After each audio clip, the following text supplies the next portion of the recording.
I really don't need a new putter. I've been putting with Pures for a couple of years now, and I've been super happy with them. But I'm always open to look at new things, and as a disc golf reviewer, I got to throw a few new discs from time to time. And today, I have 3 new putters, a couple copies of each, and I'm going to be reviewing all 3. But I'm going to split them up into several videos. In this video, we're going to focus on the Sinus. I have a couple of Sinuses. I've got an old Sinus and a new one, and I'll explain a little bit more about that in a moment.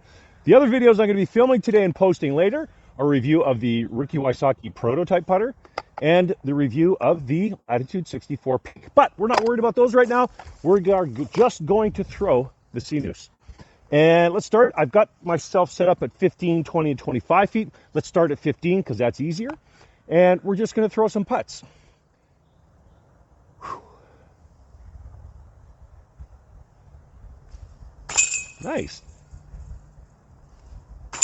So if you don't know, the Sinus was an older putter, and it has these detail on the top of the flight plate, a little patch for a little bit extra grip. Also, the front edge of the Sinus has got a bit of a concave shape to it, makes it feel really comfortable in the hand for the index finger. Now, as a putting putter, this is shaped a little differently than maybe I would have for a putting putter, but I really like the feel of my finger in that concave shape on the front of the flight plate, or on the underside of the flight plate, the underside of the wing rather. It feels really comfortable. I like that feel. That's one of the reasons why I've been thinking about switching to the Peak, because it's got a bead on it. Threw a few more putts here. Now I've got this Sinus in zero medium, and then also in the optoplastic kind of, a little too high. Let's back up to 20 feet, talk a little bit more about the shape, the hand feel. The zero medium plastic is truly an amazing plastic for putting putters because it doesn't have that premium glossy hard feel, so it should grab the chains a little bit better. But it's also a little bit more durable than maybe the Zero Soft. The one thing though, when you're putting with this type of plastic on a putter, it gets marked up pretty quick. There we go. Grabs the chains pretty good. Now, when I'm putting, I generally don't worry too much about the flight characteristics of a disc, a putting putter, whether it's understable or overstable. Most of the time, because I'm generally only really worried about putting from within C1. But once you start to get out to 25, let's go to 30 feet here, 15, 20, we're at 25.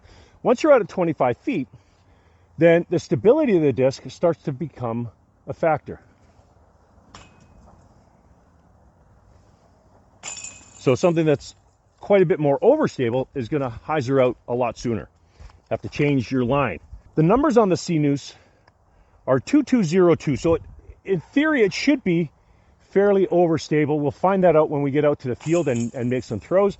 But you can see as these are coming in, they absolutely are hyzering out a little bit. Just before it gets to the basket, you can see it kind of flip a little bit to the left.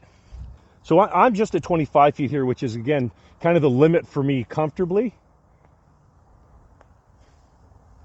There we go, and you can see that just a little bit. Now I put that out pretty flat, and even just at the end, it did just kind of turn or fade just a hair. Oh, back to 20 feet.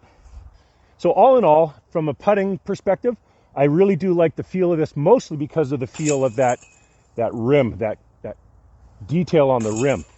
So let's quickly have a look at the dome on this. This is, you can see in the zero medium, this Sinus is almost board flat.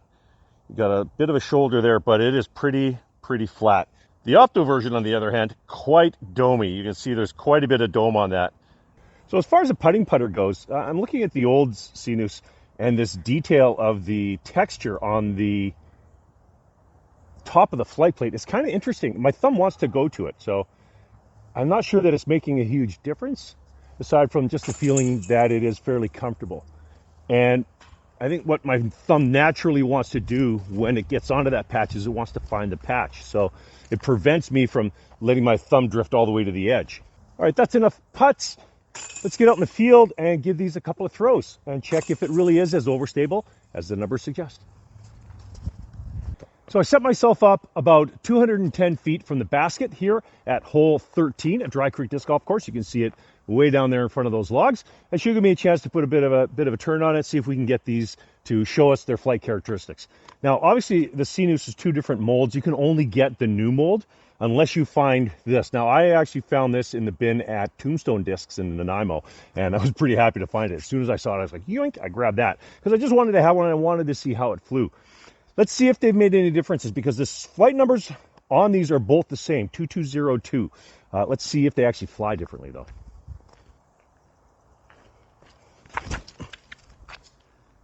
Pretty straight, a little bit of fade at the end. Oh my goodness, right in front of the basket. Great flight out of that. Just a little bit of overstability at the end. So those numbers, I think, absolutely. Maybe a bit more glide than 2, though. That actually flew pretty good. Let's see with the Optone, the new mold, how this is different. Oh, quite a bit more overstable. Now, I did throw that nose up. So that seems to me to be quite a bit more overstable. Let's run down. We'll have a couple more throws on them just to make sure. So some pretty obvious differences in stability there. I think it has a lot to do with the throw. Let's see if we can't get a consistent throw out of these and really truly compare the two.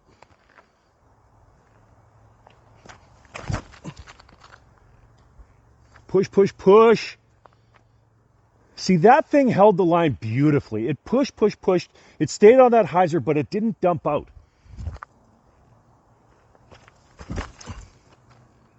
And that is absolutely more overstable.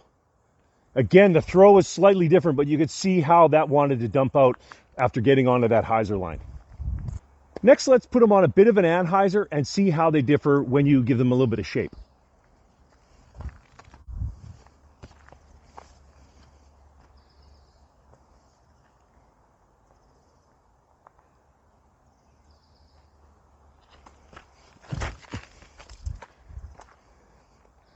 Oh, flexed out a little bit at the end there. Not a ton, but it held it and just panned out flat. All right.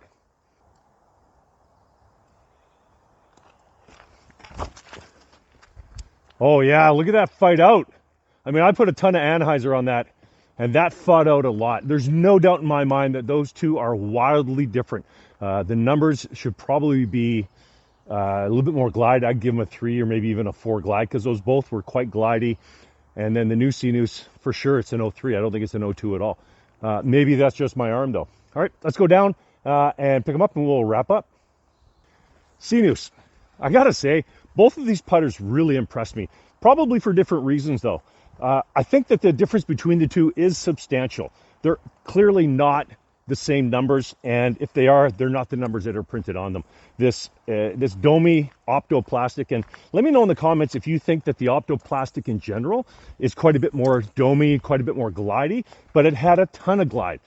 It's definitely not a number 2 glide. I would go so far as to say, yeah, you could probably get away with 2 for the fade, especially in that optoplastic. But 2 glide, wow, you guys are selling yourself way short. This is 3, maybe even a 4 glide. They're not going in my bag anytime soon. I think that's a lot of fun. I love the feel of the under rim on my finger when I'm putting. Don't really feel it that much when I'm throwing it. But yeah, I think if you're looking for an option, this is definitely something that's that could make its way into a lot of bags for a lot of amateurs. And it's I think it's super reliable. So once again, get out there, grab a putter, grab a bunch of putters, practice your putting, and we'll see you next time here on Greybeard Disc Golf.